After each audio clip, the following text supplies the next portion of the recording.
তো আশা করি সবার বাঙালির ভ্যালেন্টাইন্স ডে খুব ভালো কেটেছে। মানে সরস্বতী পুজো মানে বাঙালির ভ্যালেন্টাইন্স ডে, এটা আমরা সবাই আপাতত জেনে গেছি।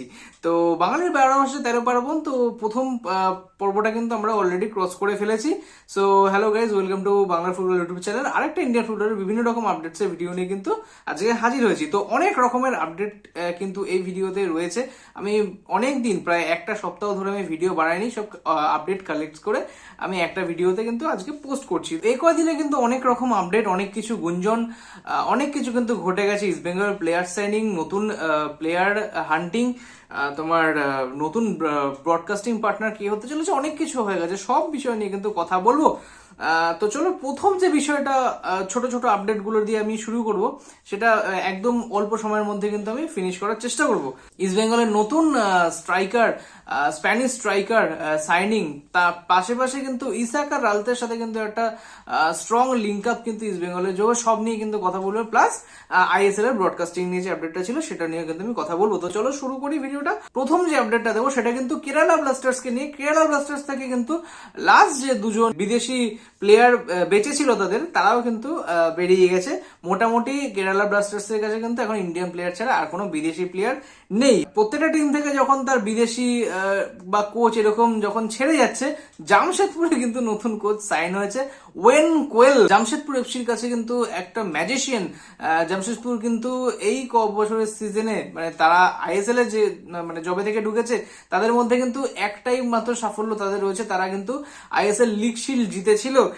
সেই ওয়েন কোয়েলের হাত ধরে কিন্তু জামশেদপুর কিন্তু লিগ শিল্ড জিতেছিল। সেই ওয়েন কোয়েলকে কিন্তু ব্যাক করিয়ে নিয়ে এসছে। প্লাস রেনেডি সিং আমাদের Indian coach, Renedy Singh East বেঙ্গলকেও কোচিং করিয়েছে এর আগে। সেই রেনেডি সিং কিন্তু বেঙ্গালুরু এফসির হেড কোচের দায়িত্বে কিন্তু এবার যোগ দিয়েছে। পাশাপাশি কিন্তু আরেকটা আমাদের ইম্পর্টেন্ট কিন্তু আপডেট সেটা সামনে এসছে, হয়তো এখনো পর্যন্ত ফাইনালাইজ হয়নি, কিন্তু কোথাও এটা কিন্তু ফাইনালের দিকে এগোচ্ছে। এক হচ্ছে এএফসি চ্যাম্পিয়ন্স লিগ এলিট, যেটা একদম টপ ডিভিশন লিগ এএফসির। সেখানে কিন্তু 24টা টিম কিন্তু এতদিন পার্টিসিপেট করতো। আগে 32টা ছিল, যখন আমাদের মুম্বাই সিটি এফসি, গোয়া যখন এই লিগটাকে রিপ্রেজেন্ট করেছিল, তখন কিন্তু 32টা টিম খেলতো। তো তারপরে কিন্তু স্লটটাকে কমিয়ে দিয়ে 24টা স্লটে কিন্তু নিয়ে আসে। তো আবার কিন্তু সেই চিন্তাধারায় কিন্তু ফিরছে এএফসি, যে কোথাও আবার 32টা টিমের কিন্তু এই লিগটা করানো যাবে। এবার দেখা যাক, আমাদের মোটামুটি ইন্ডিয়ার র্যাঙ্ক যে জায়গায় নেমে গেছে, চ্যাম্পিয়ন্স লিগ এলিট তো দূরের কথা, আমরা চ্যাম্পিয়ন্স লিগ 2 এ আমাদের নিজেদের স্লটটা রাখতে পারবো নাকি, সেটা এখন প্রশ্নের মুখে চলে এসেছে। আশা করি, আমরা মনে হয় এখন যে পজিশনে রয়েছে, আমরা কিন্তু চ্যাম্পিয়ন্স লিগ 2 এর যে স্লটটা ছিল সেটা অলরেডি আমরা হারিয়ে ফেলেছি। এবার এখনো পর্যন্ত সেটা ফাইনালাইজ হয়নি, এই বছরের শেষে কিন্তু সেটা ফাইনাল হবে।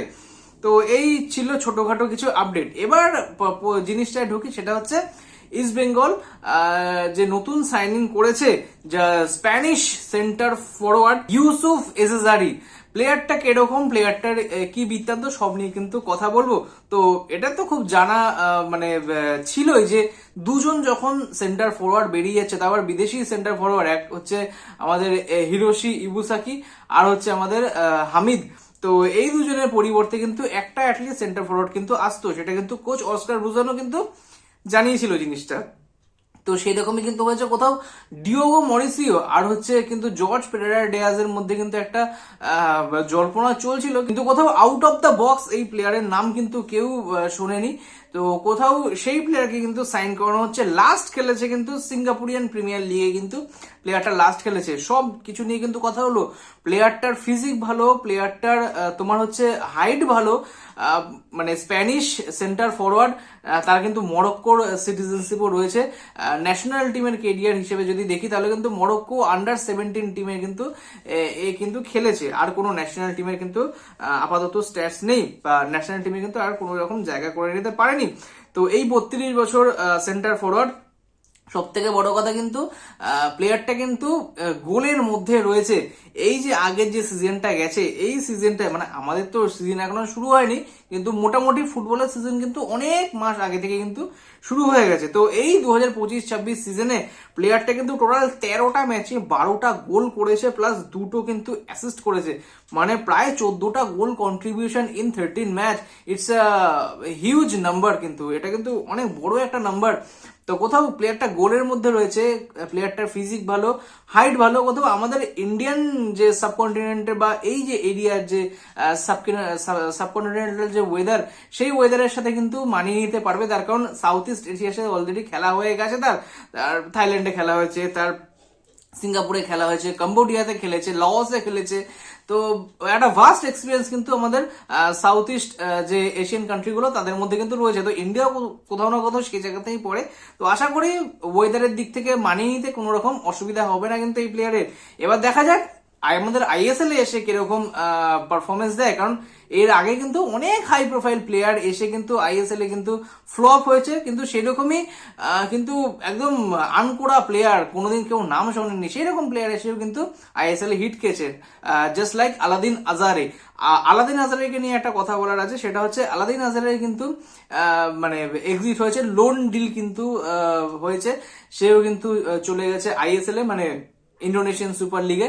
সেখানে কিন্তু আলাদিন আজারে জয়েন করেছে, কিন্তু আলাদিন আজারে লোন মুভের আগে কিন্তু নর্থ ইস্ট অলরেডি 2 বছরের কন্ট্রাক্ট এক্সটেনশন করে নিয়েছে। তো কোথাও এই প্লেয়ারটাকে কিন্তু সিকিউর করে নিয়েছে, এই সিজনটা শেষ হয়ে গেলেই কিন্তু তোমার আলাদিন আজারে কিন্তু আবার নর্থ ইস্টে ব্যাক করবে।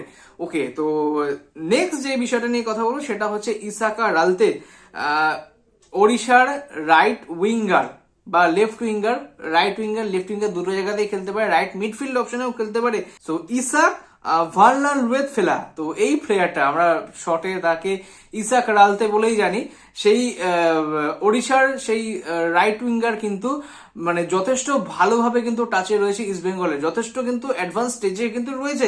অস্কার বুজান কিন্তু এই ইসাককে কিন্তু চাইছে, তার কারণ আমি যখন ইস্ট বেঙ্গলের স্কোয়াড নিয়ে কথা বলবো কিছুদিন পরে আমি ভিডিওটা আনছি ইস্ট বেঙ্গল মোহনবাগানের স্কোয়াড ডিটেলস নিয়ে, তো সেই ইস্ট বেঙ্গলের স্কোয়াডটা যখন আমরা দেখছি, সেই অস্কার বুজার কিন্তু একটা জিনিসের চিন্তা কিন্তু আসছে, সেটা হচ্ছে আমরা সুপার কাপ দেখেছি, সুপার কাপে কিন্তু ইস্ট বেঙ্গল 5টা বিদেশি কিন্তু খেলাতে পেরেছে তার স্কোয়াডে, কিন্তু আইএসএল এ কিন্তু সেই জিনিসটা হবে না। আইএসএল এ কিন্তু সে 4টে বিদেশি কিন্তু লাইন আপে কিন্তু রাখতে পারবে, কোথাও একটা বিদেশিকে কিন্তু তাকে স্যাক্রিফাইস করতে হবে।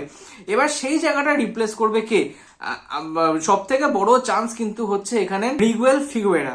তো মিগুয়েলের জায়গায় যদি অ্যাটাকিং মিডফিল্ডার অপশনে যদি নাওরেম মহেশকে খেলায়, আর ডান দিক মানে রাইট উইং অপশনটায় যদি এই ইসাকা রাল থেকে যদি সাইন করাতে পারে ইস্ট বেঙ্গল, তাহলে কিন্তু অনেক অনেক স্ট্রং কিন্তু তার স্কোয়াড কিন্তু তৈরি হয়ে যাবে। তার কারণ এরপরে বিষ্ণু আছে, এডমুন লালেলিকা আছে, বাদিক থেকে বিপিন আছে, অ্যাটাকিং মিডফিল্ডে যদি মহেশ তো মোটামুটি অনেক জায়গাতেই খেলে ফেলেছে ইস্ট বেঙ্গলের জার্সিতে, আর যথেষ্ট প্রুভেন। তো মহেশের কিন্তু কোথাও একটা সমস্যা হবে না কিন্তু লোন স্ট্রাইকার হিসাবে খেলতে বা অ্যাটাকিং মিডফিল্ড অপশনে কিন্তু খেলতে।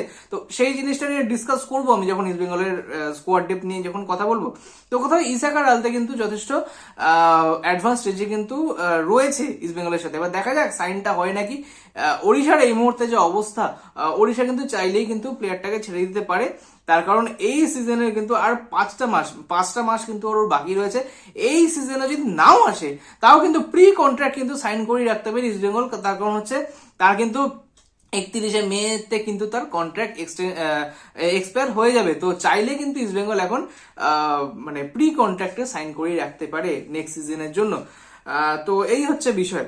এবার তারপরে যে জিনিসটায় আসি সেটা হচ্ছে লাস্ট বিষয় আইএসএল এর ব্রডকাস্টিং নিয়ে। তো আইএসএল এর ব্রডকাস্টিং নিয়ে যে আপডেটটা রয়েছে সেটা কিন্তু গতকাল কিন্তু একটা প্রি বিট মানে কনফারেন্স কিন্তু হয়েছিল এই ব্রডকাস্টিং এর জন্য, যে বিটটা ছাড়া হবে অল ইন্ডিয়া ফুটবল ফেডারেশনের তরফ থেকে। টোটাল চারটে মিডিয়া পার্টনার কিন্তু প্রায় যোগ হয়েছিল। 4টের মধ্যে এক হচ্ছে আমাদের সোনি স্পোর্টস নেটওয়ার্ক, 2 হচ্ছে ফ্যানকোর, 3 হচ্ছে জি স্পোর্টস, 4 হচ্ছে UK based company Two Circle. তো এই 4টে কোম্পানি কিন্তু কালকে প্রি বিট কনফারেন্সে কিন্তু যোগ হয়েছিল। এবার দেখা যাক, এর আগেও তো যখন প্রি বিট কনফারেন্স হয়েছে সেখানেও তো ফ্যানকোড আর আমাদের জি স্পোর্টস কিন্তু অ্যাড হয়েছিল। তো আশা করি সেটা আর হয়নি, তার কারণ এই মুহূর্তে যেটা জিনিস, তখন মানে যেই একটা টালমাটাল সিচুয়েশন ছিল, কোনো রকম ভিশন নেই, কিছু নেই, তো সেই জায়গায় দাঁড়িয়ে তারা রিজেক্ট করেছিল। এবার কিছুটা হলেও অ্যাটলিস্ট ভিশন তো রয়েছে, দেখা যাক কি হয়। কে আসে। এবার দ্বিতীয় জিনিস হচ্ছে যেটা হচ্ছে জি স্পোর্টস কেও যদি বেঙ্গল সুপার লিগ ফলো করে থাকো তাহলে তারা জানবে, বা আমি যেরকম বেঙ্গল সুপার লিগ ফলো করি, সেখানে কিন্তু একটা আভাস কিন্তু পাওয়া যায় কি লো বাজেটে কিরকম টাইপের কিন্তু একটা ব্রডকাস্টিং আনতে পারে। সেটা কিন্তু কিছু করার নেই আমাদের, আমরা পুরোনো আইএসএল কিন্তু আর টিভির পর্দায় কিন্তু দেখতে পারবো না। যেরকম পরিমাণে ব্রডকাস্টিং এর যে বাজেটটা অ্যালোকেট করা হয়েছে খুবই অল্প পয়সায়, এবার দেখা যায় কিরকম কি আসে না আসে, সেটা তো সময় কথা বলবে। আর বিড জমা দেওয়ার লাস্ট ডেট কিন্তু 1 ফেব্রুয়ারি রাখা হয়েছে বিকাল 5টা অবধি। তো দেখা যাক কোন কোম্পানিটা অ্যাটলিস্ট বিড করে আর কে বিডটা জেতে, সেই কিন্তু তোমার মিডিয়া রাইটসটা যে আমাদের রয়েছে সেই মিডিয়া রাইটসটা কিন্তু সেই জিতবে। আর একদম লাস্ট যে বিষয়টা আমি অ্যাডভাইস করব, মানে যারা ভিডিওটা দেখছো বা আমিও নিজেকেও বলছি যে কোথাও এই সিজনে মানে যতটা পারা যায় ততটা ম্যাচ কিন্তু আমরা প্লিজ স্টেডিয়ামে গিয়ে কিন্তু খেলাটা দেখো।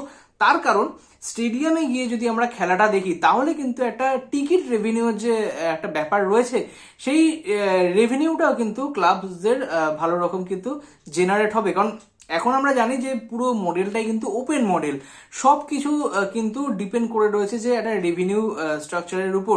তো কোথাও মাঠে গিয়ে কেউ যদি খেলাটা না দেখে তাহলে কিন্তু মাঠ থেকে যেই রেভিনিউটা মানে আর্ন হয় সেই রকম কিন্তু রেভিনিউ কিন্তু আর্ন হবে না। তো আমরা যতটা মাঠে গিয়ে খেলা দেখব তত কিন্তু ক্লাবসগুলো ভালো রকম রেভিনিউ কিন্তু জেনারেট করতে পারবে।